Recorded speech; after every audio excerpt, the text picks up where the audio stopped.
All. Actually നമ്മൾ കുഞ്ഞിനായിരുന്ന സമയത്ത് അല്ലെങ്കിൽ വളരെയധികം ചെറുതായിരുന്ന സമയത്ത് നമ്മൾ കുറേ കാര്യങ്ങളിൽ ആഗ്രഹം വരും. കാരണം എല്ലാം നമ്മൾ കുഞ്ഞിതാകുമ്പോൾ ആദ്യമായിട്ടാണല്ലോ കാണുന്നത്. ചിലപ്പോൾ സൈക്കിൾ ഓടിക്കണം എന്നായിരിക്കും, ചിലപ്പോൾ സ്കേറ്റിംഗ് ചെയ്യണം എന്നായിരിക്കും, ചിലപ്പോൾ നീന്തണം എന്നായിരിക്കും. അങ്ങനെ നമ്മളുടെ ഡെയിലി ലൈഫിൽ നമ്മൾ കാണുന്ന കുറേ കാര്യങ്ങളോട് നമുക്ക് താല്പര്യം ഉണ്ടാവും, അതൊക്കെ ചെയ്യണം എന്നുണ്ടാവും. പക്ഷെ ഇപ്പം ഫോർ എക്സാമ്പിൾ നീന്തണം എന്നുണ്ടെങ്കിൽ കുളം വേണം അല്ലേ?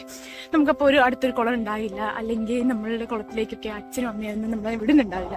പക്ഷെ അപ്പൊ എന്ത് പറ്റും സംഭവിക്കുന്നത്? ഈ ആഗ്രഹങ്ങൾ അങ്ങനെ ആഗ്രഹങ്ങളായിട്ട് തന്നെ ചിലപ്പം അങ്ങനെ നിന്നു പോകും പല പല കാരണത്തില്. അതുപോലെ തന്നെ ഈ ആഗ്രഹങ്ങൾ മറ്റുള്ളവർക്ക് അത്രയും എന്താ പറയുക, നമുക്ക് അത്ര ഇന്റൻസ് ആയിട്ട് തോന്നണമെന്നില്ല. നമ്മുടെ ആഗ്രഹങ്ങൾ ബാക്കിയുള്ള ഒരാൾക്ക് ഇത്രയും അത്രയും വലിയൊരു സംഭവമായിട്ട് തോന്നണമെന്നില്ല. അങ്ങനെ ആ ആഗ്രഹങ്ങൾ അവിടെ നിന്നു പോകും. പക്ഷെ പിന്നീട് നമ്മൾ ആലോചിക്കുമ്പോൾ ഈ ആഗ്രഹങ്ങൾ നമ്മൾ ചെയ്യാത്തതുകൊണ്ട് വലിയൊരു വിഷമം വരും.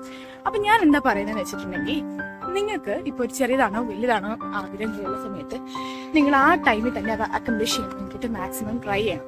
കാരണം ആ ഒരു സമയത്ത് ഒരു പ്രത്യേക എനർജി ആയിരിക്കും നമുക്ക് ആ ഒരു ഡ്രീമിനെ അച്ചീവ് ചെയ്യാനായിട്ട്. പിന്നെ പോകെ പോകെ അതിന്റെ ഇന്റൻസിറ്റിയും കുറയും, എക്സൈറ്റ്മെന്റ് കുറയും, അത് ചെയ്യാനുള്ള എനർജിയും നിങ്ങൾക്ക് കുറയും.